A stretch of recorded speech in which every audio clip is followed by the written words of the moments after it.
Hello friends, कैसे हो आप लोग? आई होप एकदम मस्त होगी। तो क्या हाल चाल है आप लोगों का? आज की जो क्लास रहने वाली बेसिकली मैथमेटिक्स पे रहने वाली है।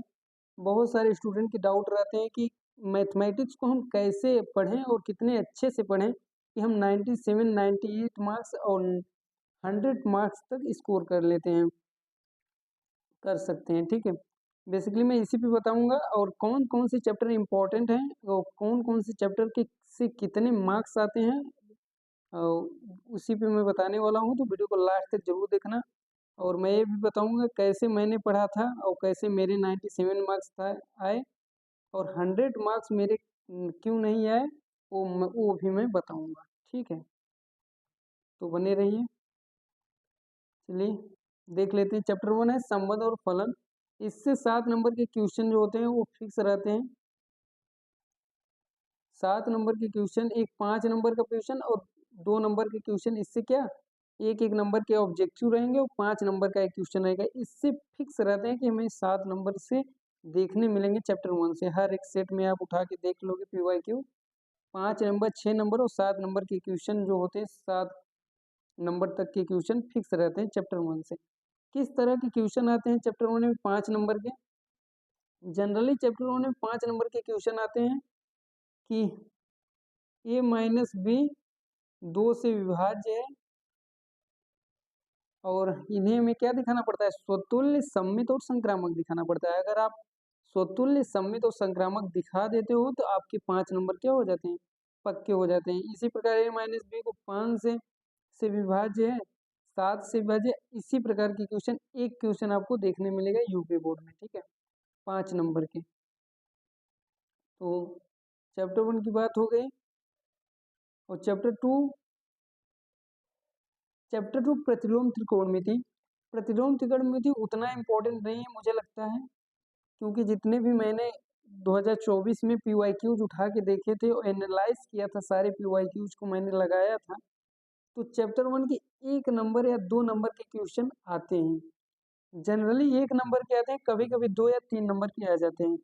ठीक है, लेकिन मैं ये नहीं कहूँगा चैप्टर 2 को आप मत पढ़ो, लेकिन मैं ये जरूर कहूँगा चैप्टर 2 को उतना टाइम मत दो आप। चैप्टर 2 को उतना टाइम देने की जरूरत नहीं, क्योंकि आप सेट उठा के देखोगे जब 2022, 2020, 2019, 2018 के, तो एक एक नंबर के क्वेश्चन आए हैं। तो चैप्टर 2 उतना इम्पोर्टेंट नहीं है। ठीक है, तो लेकिन आपको पढ़ना है सारे चैप्टर। ठीक, और चैप्टर 3 में क्या है? आप व्यू है, मैट्रिक्स है आपका, मैट्रिक्स VBI है। मैट्रिक्स से क्वेश्चन बनते हैं, 10-15 नंबर के क्वेश्चन मैट्रिक्स से बनते हैं आपके। तो मैट्रिक्स चैप्टर को सबसे ज़्यादा ध्यान देना है, मैट्रिक्स को ध्यान देना है। और सारणिक, सारणिक मुझे लगता है कि आप पढ़ लेना, लेकिन मैं जब था 12th में 2024 में, तो सारणिक के कुछ पोर्शन कटे हुए थे, तो आपको देख लेना है इस ईयर में कौन से पोर्शन सारणिक से कटे हैं कि ऐड हुए हैं कि वही हैं 2024 वाले हैं। ठीक है, इसे आपको देख लेना है अच्छे से। तो आप व्यू से 15 नंबर के क्वेश्चन आते हैं, 10-15 नंबर के, और मैट्रिक्स से भी 10-15 नंबर के क्वेश्चन आते हैं। टोटल 15-20 नंबर, 20-25 नंबर, 30 नंबर के क्वेश्चन इन दोनों चैप्टर से आपके देखने को मिलेंगे एग्जाम में। आप मेरा विश्वास नहीं करोगे, मैं सारे PYQ एनालाइज करके बैठा हूँ। ठीक है,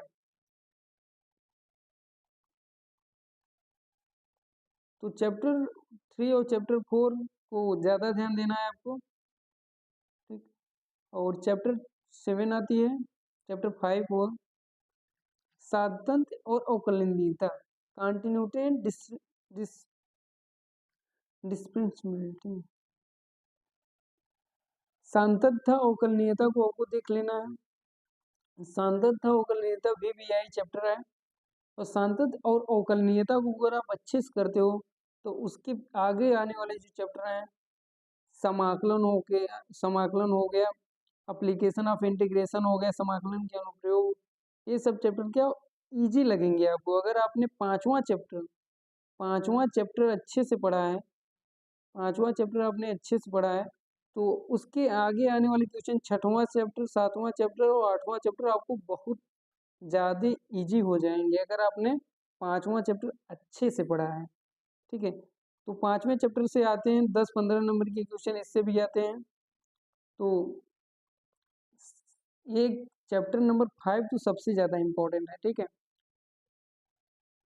और अवकलज के अनुप्रयोग, अवकलज के अनुप्रयोग से ज़्यादा क्वेश्चन नहीं आते हैं, 3-4-5 नंबर के क्वेश्चन आते हैं, 5 से 6 नंबर के। ठीक है, अवकलन के अनुप्रयोग से 1 या 2 क्वेश्चन आते हैं अवकलन के अनुप्रयोग से, एप्लीकेशन ऑफ डिफरेंशिएशन से। ठीक है, तो आपको इस चैप्टर को ज़्यादा नहीं ध्यान देना है। किस चैप्टर को आपको ज़्यादा ध्यान देना है? सांतत्था अवकलनीयता को सबसे ज़्यादा ध्यान देना है, और समाकलन को सबसे ज़्यादा ध्यान देना है। समाकलन ऐसा चैप्टर है जिससे 40 नंबर तक के क्वेश्चन आते हैं। 40 नंबर तक के क्वेश्चन किससे आते हैं? समाकलन से, इंटीग्रेशन से। ठीक है, तो समाकलन को मेजर पार्ट है और इसे सबसे ज़्यादा ध्यान देना है आपको। ठीक, समाकलन और समाकलन के अनुप्रयोग, समाकलन के अनुप्रयोग से भी थोड़े 1-2 क्वेश्चन आते हैं। ठीक है, तो चैप्टर आपको सबको पढ़ने हैं, लेकिन उन चैप्टर को ज़्यादा प्रायोरिटी देनी है जिनके आने की जो संभावनाएं सबसे ज़्यादा हैं। ठीक है, अगला चैप्टर है अवकल समीकरण। अवकल समीकरण VVI चैप्टर है, इससे भी 10-15 नंबर तक के क्वेश्चन आते हैं। One of the most chapter अगर हम कहें तो अवकल समीकरण है। अवकल समीकरण काफ़ी इजी चैप्टर है। अगर आप समाकलन को अच्छे से कवर किए हो और अच्छे से पढ़े हो तो अवकल समीकरण आपको बहुत ज़्यादा इजी लगे। मैं ये बता रहा था समाकलन और अवकल समीकरण, सॉरी, समाकलन और अवकल समीकरण को मिला के 40 से 45 नंबर के क्वेश्चन आते हैं, आपको पेपर में देखने को मिलेंगे। ठीक है, समाकलन अवकल समीकरण से, तो समाकलन और अवकल समीकरण को आपको ज़्यादा प्रायोरिटी देनी है। ठीक, आगे आ जाता है सदिश। सदिश से 1-2 क्वेश्चन आते हैं जनरली, जहाँ तक मुझे पता है, मैंने जहाँ तक एनालिसिस किया है। तो सदिश को पढ़ना है अच्छे से। सदिश तो आपके फिजिक्स में भी है मे बी, तो आपको सदिश को भी अच्छे से पढ़ना है। 2 नंबर के क्वेश्चन आते हैं, 3 नंबर के, हाँ 3-4 नंबर के क्वेश्चन आते हैं सदिश से, वेक्टर से। ठीक है, तो और अगला कौन सा क्वेश्चन है? त्रिवी सॉरी, अगला कौन सा चैप्टर है? त्रिविम ज्यामिति का परिचय। इससे 5 नंबर का क्वेश्चन एक फिक्स रहता है, 5 नंबर का क्वेश्चन इससे फिक्स रहता है। तो त्रिविम ज्यामिति का परिचय जो है, इसे भी अच्छे से पढ़ना है आपको। ठीक है, और मैक्सिमम PYQs हमेशा आपको लगाने हैं ताकि क्वेश्चन करने की स्पीड आपकी तेज हो जाए और इस पता चल जाएगा कि आप कितने घंटे में कितने क्वेश्चन कर पा रहे हो। ठीक है, ये आपको माइंड में अपने रख के चलना है। जब आगे मैं सारे बताने वाला हूँ कि कैसे तैयारी करनी है मैथ की, पहले मैं ये बता देता हूँ कि सारे चैप्टर को अच्छे से। ठीक है,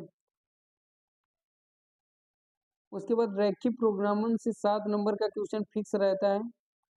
ठीक है, और प्रायिकता से तो 4 नंबर, 4 1 5, 5 नंबर की क्वेश्चन फिक्स रहते हैं। ठीक है, प्रायिकता से 4 नंबर का वही पूछ लेगा आपका, 2-2 नंबर के पूछ लेंगे, 4 नंबर हो गया, और एक या 2 नंबर का क्या पूछ लेते हैं? ऑब्जेक्टिव पूछ लेते हैं प्रायिकता से। ठीक है, अब बात कर लेते हैं इन सारे चैप्टर में सबसे ज़्यादा कौन से मोस्ट इम्पोर्टेंट चैप्टर है। ठीक है, सबसे ज़्यादा अगर मोस्ट इम्पोर्टेंट चैप्टर मैं बताऊं तो आपका है सांतत्था अवकलनीयता, समाकलन और अवकल समीकरण। ये 3 चैप्टर ऐसे हैं जिसे आप अगर अच्छे से तैयार करके जाते हो, मात्र ये 3 चैप्टर, तो आप 50 नंबर आराम से ले आओगे। 50 से 55 नंबर आराम से इजीली लेके चले जाओगे। ठीक है, ये 3 चैप्टर ऐसे हैं जो आपके परसेंटेज को बूस्ट करते हैं। ठीक है, तो इसे आपको ध्यान में देना है जो मैं बता रहा हूँ।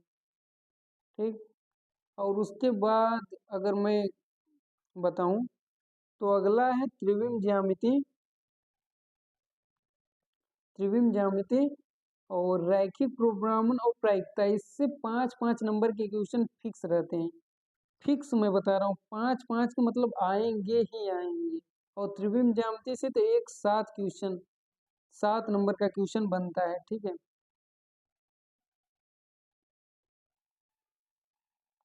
7 से 8, हाँ 7-8 नंबर का क्वेश्चन। त्रिविम ज्यामिति से एक 8 नंबर का क्वेश्चन बनता है, ठीक है। और रैखिक प्रोग्रामन और प्रायिकता से 5 नंबर के क्वेश्चन बनते हैं। तो उसके बाद इन तीनों को अच्छे से कवर करना है आपको। त्रिविम ज्यामिति, रैखिक प्रोग्रामन और प्रायिकता, ये तीनों भी अच्छे नंबर देते हैं, ठीक है। और उसके बाद अगर आप देना चाहो तो आव्यूह और सारणिक 20 से 25 नंबर के क्वेश्चन इससे भी आते हैं। 25 नंबर के क्वेश्चन इससे भी आते हैं। तो इसको भी आपको अच्छे से पढ़ना है, आव्यूह और सारणिक को, ठीक है। और अगले क्वेश्चन संबंध संबंध और फलन 5 नंबर और 5-6 नंबर आपको संबंध और फलन देता है। तो संबंध और फलन को अच्छे से करना है। मैंने आपको बता दिया संबंध और फलन में कैसे क्वेश्चन आते हैं, ठीक है। ये सारी बातें हो गई। अब मैं बताता हूँ इन सारे चैप्टर को कैसे कवर करें और कैसे करें कि ज़्यादा जल्दी इस चैप्टर समझ में आए, अगर आपने कुछ नहीं पढ़ा है तो, ठीक है। तो आपको क्या करना है, जैसे चैप्टर 1 हो गया, चैप्टर 1 हो गया। चैप्टर 1 को पहले आपको अच्छे से पढ़ लेना है, ठीक। चैप्टर 1 को अच्छे से पढ़ लेना है, उसके सारे फार्मूले तैयार कर लेने हैं। उसके बाद आपको क्या करना है, पीवाईक्यूज उठाना है। पीवाईक्यूज उठाना है और पीवाईक्यूज को ज़्यादा से ज़्यादा चैप्टर 1 के पीवाईक्यूज को ज़्यादा से ज़्यादा सॉल्व करने हैं। इससे आपको पता चल जाएगा कि कैसे किस टाइप के क्वेश्चन आ रहे हैं, ठीक है। चैप्टर वाइज जो पीवाईक्यूज होगा उसे आपको लेना है। कोई भी बुक ले लेनी है, बुक तो मैं नहीं सजेस्ट करूँगा। पीवाईक्यूज की एक बुक आती है, उसे आपको ले लेना है। तो देख लेना है चैप्टर 1 से कैसे कैसे क्वेश्चन आ रहे हैं। तो इस पीवाईक्यूज एक मेजर पार्ट होता है आपकी तैयारी को बूस्ट करने के लिए, ठीक है। तो चैप्टर 1 को ऐसे कवर करना है। इसी प्रकार chapter 2, chapter 3, chapter 4, chapter 5, chapter 6, इसी प्रकार जितने भी चैप्टर हैं चैप्टर 13 तक आपको ये ऐसे ही करना है। पहले उस चैप्टर को अच्छे से पढ़ना है, उसके फार्मूले को अच्छे से तैयार करने हैं, तब आपको पीवाईक्यूज उठाना है और पीवाईक्यूज को करने हैं। उसके बाद आपको एक जब एग्जाम नियर आ जाए तो क्या करना है, एग्जाम नियर आ जाए तो आपको करना है कि अब एक क्वेश्चन पेपर उठाना है। एक क्वेश्चन पेपर उठाना है, उसे सॉल्व करने का प्रयास करना है अप टू 2.5 घंटे में। अगर आप 2.5 घंटे लेके चलते हो तो एग्जाम में आपको परेशानी नहीं होगी। टाइम मैनेजमेंट मैथमेटिक्स में बहुत मायने रखता है, ठीक है। मैं जब मैंने 4 कॉपी भरी थी मैथ में, ठीक है। मैंने 4 कॉपियाँ भरी थी, फिर भी मुझसे 3 नंबर का क्वेश्चन क्या हुआ था, छूट गया था, क्योंकि मैंने ध्यान नहीं दे पाया क्वेश्चन को। तो क्वेश्चन को क्या करना है, आपको अच्छे से पढ़ना है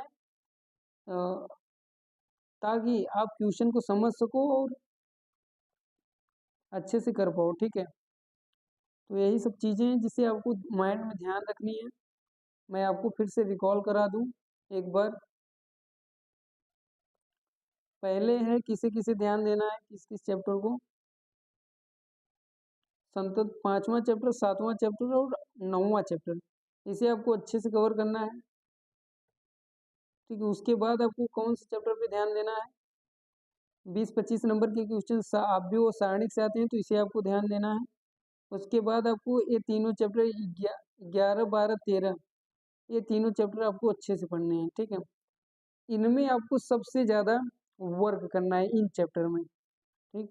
उसके बाद आपको क्वेश्चन प्रैक्टिस करने, क्वेश्चन प्रैक्टिस इतना करो कि एक दिन में कम से कम आधा रफ तो भर ही दो, मैथ से स्पेशली मैं बता रहा हूँ, ताकि अगर कोई भी क्वेश्चन आए ना तो आपको क्या करना है, रफ नहीं करना है, रफ ना करना पड़े एग्जाम में, ऐसे तैयारी करके जानी है कि रफ ना करना पड़े। मैंने एक भी रफ नहीं किया था, ठीक है। इतना क्वेश्चन प्रैक्टिस आपका होना चाहिए, और ऐसा इतना क्वेश्चन प्रैक्टिस कर लो कि जितने भी एग्जाम में क्वेश्चन है वो सारे फंस जाएं, ठीक है। तो